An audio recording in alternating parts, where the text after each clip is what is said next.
It's been a lot. I think fortunately I've had great partners on the town council who have been supportive and have worked with me and made my job a lot easier, right? And particularly John Simmons, right? He and I were a good team over the last 4 years, and so a lot of those big decisions that I had to make, he and I would work together on that, right? And it would help to kind of offload some of that work. And as I've said before in the past year, when you're the vice president and the chair of the finance committee, which I was prior to becoming the president, I think that was almost more intensive than what I'm doing as the council president. But we all have a lot of work. We all have our roles to play. I enjoy being the town council president. I enjoy being able to set the agenda and help other councilors achieve their goals, have their voices heard. And so I like it. I embrace it. Otherwise, I wouldn't be back for my fifth year.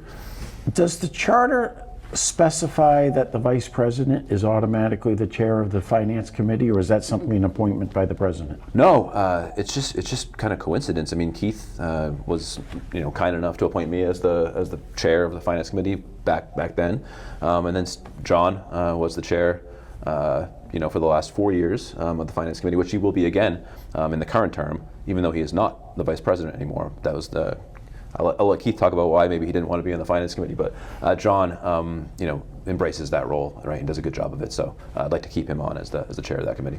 Keith, I don't know if you ever saw Godfather Part 3, but there is a scene in the kitchen where Al Pacino is getting old, or he is old, and he's trying to do work with the Vatican Bank.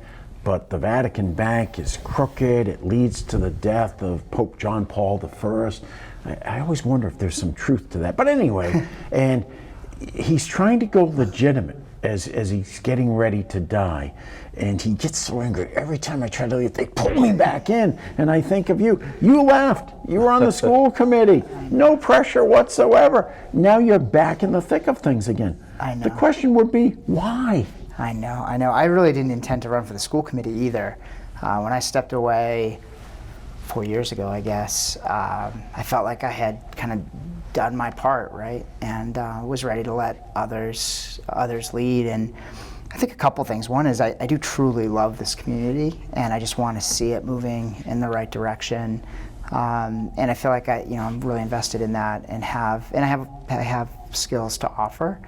I do truly believe that politicians at any level shouldn't sit in those seats too long or very long.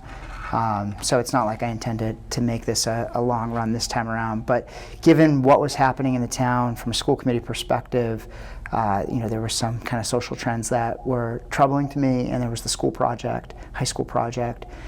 So I got involved there. And then sitting in that seat, I just really realized that if I'm gonna be involved, I have such a town view of the world, not a single departmental view of the world.